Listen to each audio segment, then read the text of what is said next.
Maladaptive erosion and normalization of unwanted influences, potentially harmful. These processes often occur subtly and can lead to the acceptance of situations or behaviors that are detrimental to an individual's well-being.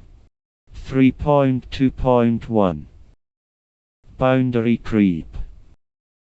Boundary creep describes a subtle and incremental process where personal boundaries are crossed, often by others, in ways that may initially seem minor, justifiable, or even perfectly acceptable to the naked eye. This often occurs within established relationships where one person tests the limits, perhaps using the existing connection as grounds to sneak across the line. The insidious nature of boundary creep lies in its gradualness. Each small transgression, if unaddressed, can make the next one seem less significant, leading to a substantial shift in what is tolerated or accepted over time. Phrases like "Can you do this just once?" or "I know you understand how important this is to me" can be characteristic of this process. This directly addresses how levels of acceptance for inappropriate or unwanted behavior can rise insidiously. 3.2.2 Normalization of deviance, unacceptable behavior. Originating primarily from organizational safety and sociology, the concept of normalization of deviance is highly applicable to interpersonal dynamics and boundary erosion. It occurs when behaviors, practices, or conditions that were once deemed unacceptable gradually become tolerated and then accepted as normal. This shift often happens because repeated exposure to minor deviations without immediate, catastrophic negative consequences leads to complacency or a redefinition of what constitutes normal. Cognitive dissonance plays a role, as individuals may rationalize these deviations to reduce the discomfort of acknowledging a lapse in standards or safety.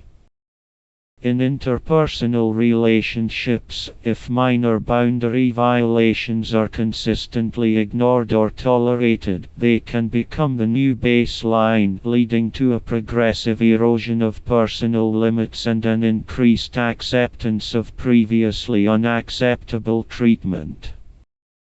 The attitude of "nothing bad has happened yet" can perpetuate this dangerous cycle. 3.2.3 The boiling frog syndrome. The boiling frog syndrome serves as a powerful metaphor for the human tendency to adapt to gradually worsening conditions without perceiving the cumulative danger until it may be too late to escape. The premise is that a frog placed suddenly in boiling water will jump out, but if placed in tepid water that is slowly heated, it will adjust its body temperature and fail to recognize the lethal threat until it is incapacitated. While the literal scientific accuracy of this phenomenon in frogs is debated, its metaphorical utility in psychology is significant. In the context of personal boundaries, individuals might incrementally adapt to progressively more intrusive, disrespectful, or harmful behaviors or environments. Each small deterioration becomes the new normal, and the level of acceptance for negative situations dangerously increases, often because the gradual nature of the change masks its overall severity. 3.2.4 Grooming processes. Grooming is a deliberate and manipulative technique where an individual systematically erodes another person's boundaries to gain control, often for purposes of exploitation, e.g., Sexual, financial, emotional. This process is characterized by gradual desensitization and the normalization of inappropriate behaviors. The perpetrator often builds trust and emotional connection while subtly introducing boundary violations, testing reactions, and incrementally escalating the nature of these violations. Over time, the target's levels of acceptance for problematic interactions are dangerously expanded, their judgment may become impaired, and their ability to recognize or resist the exploitation is diminished. The gradual boundary erosion is a hallmark of grooming. 17.3.3 Underlying learning and persuasion processes facilitating boundary shifts. Several fundamental psychological processes related to learning and social influence underpin how boundaries can shift over time, whether adaptively or maladaptively. 3.3.1 Habituation and desensitization. Habituation is a basic form of learning defined as a decrease in responsiveness to a stimulus after repeated or prolonged exposure, provided the stimulus is not harmful or particularly salient. 19 Neurologically, it involves a reduction in neuronal response to constant stimuli. 19 In the context of boundaries, if minor challenges or encroachments occur repeatedly without immediate negative consequence, an individual may habituate to them. Their emotional or cognitive reaction diminishes, making the boundary feel less critical or the transgression less noteworthy. This can be adaptive if one is habituating to a new, benign environment, but maladaptive if one habituates to subtle boundary violations, thereby accepting them more readily. Desensitization, a related concept, specifically refers to a process that diminishes emotional responsiveness to a negative, aversive, or fear-inducing stimulus after repeated exposure. It is often discussed in the context of exposure to violence or in therapeutic settings, e.g., systematic desensitization for phobias, pioneered by Mary Cover-Jones and later Joseph Wolpe. If an individual is repeatedly exposed to boundary challenging or violating behaviors that initially cause distress, their emotional reactivity may lessen over time. This reduced emotional response can lead to an increased tolerance or acceptance of such behaviors, even if they remain objectively problematic. For example, repeated exposure to disrespectful comments might initially evoke anger, but over time, the individual might become desensitized and react less, effectively normalizing the disrespect. Both habituation and desensitization are core mechanisms illustrating how levels of acceptance can change at a fundamental stimulus-response level.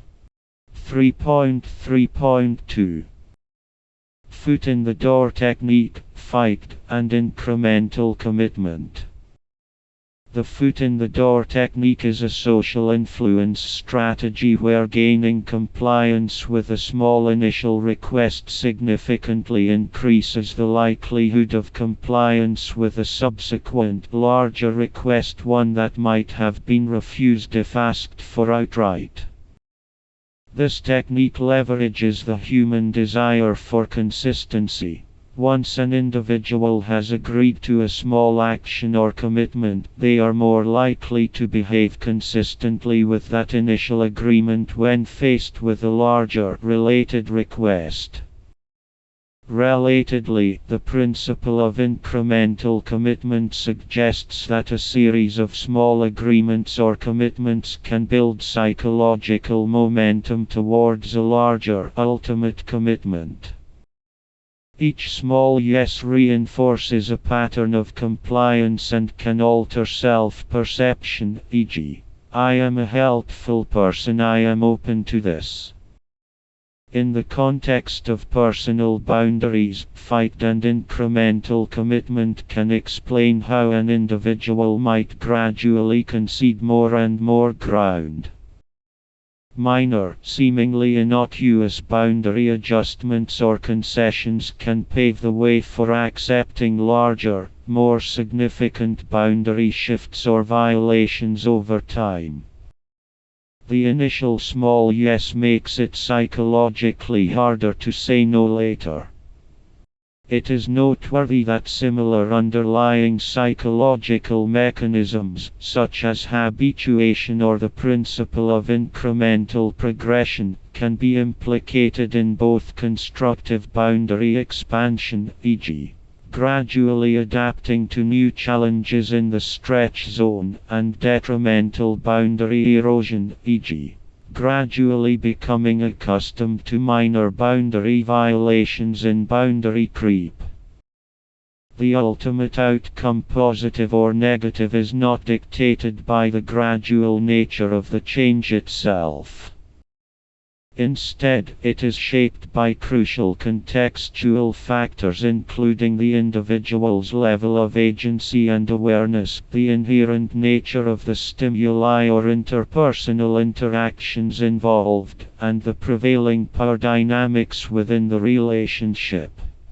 Furthermore, processes leading to maladaptive boundary erosion frequently involve a diminished state of awareness or the operation of cognitive distortions on the part of the individual whose boundaries are being compromised. Rationalizations, e.g., "it's not that bad," minimizations, or a failure to recognize the cumulative negative impact of seemingly small transgressions often distinguish these harmful shifts from conscious, deliberate efforts to stretch personal limits for the purpose of growth. This lack of clear perception is a key element in concepts like the boiling frog syndrome and the normalization of deviance. Persuasion techniques such as the foot in the door phenomenon and the principle of incremental commitment provide a lens for understanding the behavioral mechanics through which boundary creep and grooming processes are often operationalized interpersonally. These concepts elucidate how initial, seemingly minor concessions can create psychological pressure for consistency, thereby rendering individuals more susceptible to subsequent, larger boundary infringements. Each small acquiescence can subtly shift the perceived baseline of what is acceptable, making it progressively more difficult for the target to recognize or resist the escalating pattern of encroachment.